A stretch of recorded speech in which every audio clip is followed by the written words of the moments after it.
Bom, esse é um vídeo com a solução de um exercício sobre o assunto de ideais. O exercício é o seguinte: vamos considerar o anel dos racionais com a operação de soma e a multiplicação definidas como A somado com B é o primeiro mais o segundo menos 1, e a multiplicação de A por B é o quê? É pegar o primeiro mais o segundo menos o produto do primeiro pelo segundo. Isso definidos para quaisquer elementos A e B no conjunto dos racionais. Eu quero verificar se o conjunto I formado por todos os números inteiros é um ideal dentro desse anel.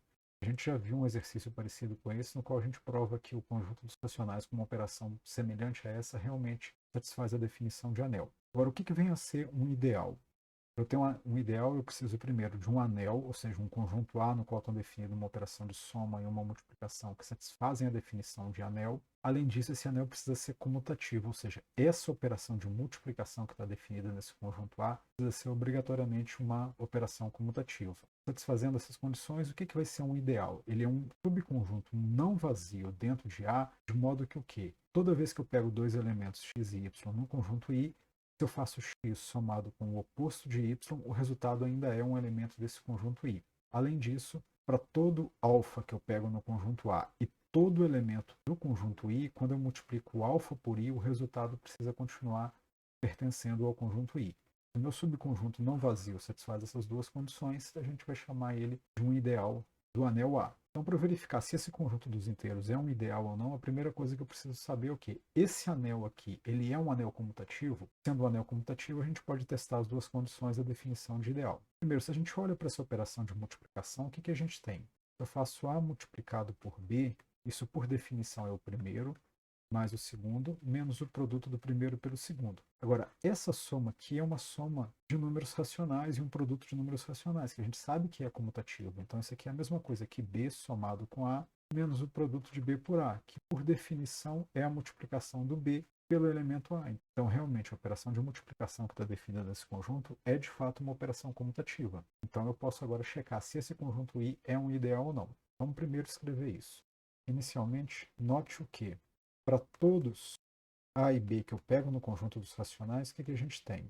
Eu faço o produto de A por B, como a gente já viu a definição desse produto, é o primeiro, mais o segundo, menos o primeiro pelo segundo. Por ser uma soma e multiplicação de números racionais, isso é a mesma coisa que B mais A, menos o produto de B por A, que por definição é o produto do elemento B pelo elemento A nesse anel A. Ou seja, a operação de multiplicação que está definida nesse conjunto é comutativa. Assim, o anel dos racionais com essa operação de soma ou essa operação de multiplicação é realmente um anel comutativo. Então, agora o que a gente precisa verificar? Eu preciso garantir que esse conjunto I é não vazio. E aí, se a gente olha para as propriedades de ideais, o que eu tenho? Eu tenho um anel A mutativo e I é um ideal, então o conjunto I sempre precisa conter o elemento neutro desse anel A. Todo conjunto, para ser um ideal, precisa obrigatoriamente conter o elemento neutro do anel A. Então, a primeira coisa que eu posso checar é verificar se o elemento neutro está dentro do conjunto I. Se ele não tiver em I, eu já posso falar que esse conjunto não é um ideal. Se ele tiver, eu vou testar as duas condições. Agora, nesse anel, com essa operação de soma dada dessa forma aqui, o elemento neutro dele vai ser o número inteiro 1, e o oposto de um x vai ser calculado sempre como sendo 2 menos esse elemento x para x qualquer coisa no conjunto Q. A gente vai precisar dessa informação do oposto daqui a pouco. Então, como o elemento neutro é o número inteiro 1, ele de fato pertence a esse conjunto I. Primeiro observe que o elemento neutro desse anel Q, que é o número inteiro 1, ele pertence ao meu conjunto I, que é formado por todo o conjunto dos inteiros. Como então o elemento neutro do anel Q está no conjunto I, ele pode ser de fato um ideal. O que eu vou fazer para verificar? Vou determinar se ele satisfaz ou não a definição de um ideal, que é o quê? Vou pegar dois elementos quaisquer dentro do conjunto I e vou olhar se o primeiro somado com o oposto do segundo ainda pertence ao conjunto I. Então, sejam x e y dentro de I. O que a gente tem? Eu preciso saber quem que é o oposto desse elemento. A gente já viu que o oposto do y é sempre o quê? O 2 menos o próprio y. Então, eu preciso olhar para a soma do x com o oposto do y. Então, eu vou fazer o quê? Eu vou pegar o x e vou somar a segunda operação desse anel com o oposto do y, que é o valor 2 menos y. Aplicando a definição de soma, o que eu tenho? É o primeiro mais o segundo menos 1. Agora, essa soma aqui é uma soma de números racionais, que a gente sabe que é associativa, é comutativa. Então, eu posso escrever isso aqui como sendo o quê? X menos y mais 1.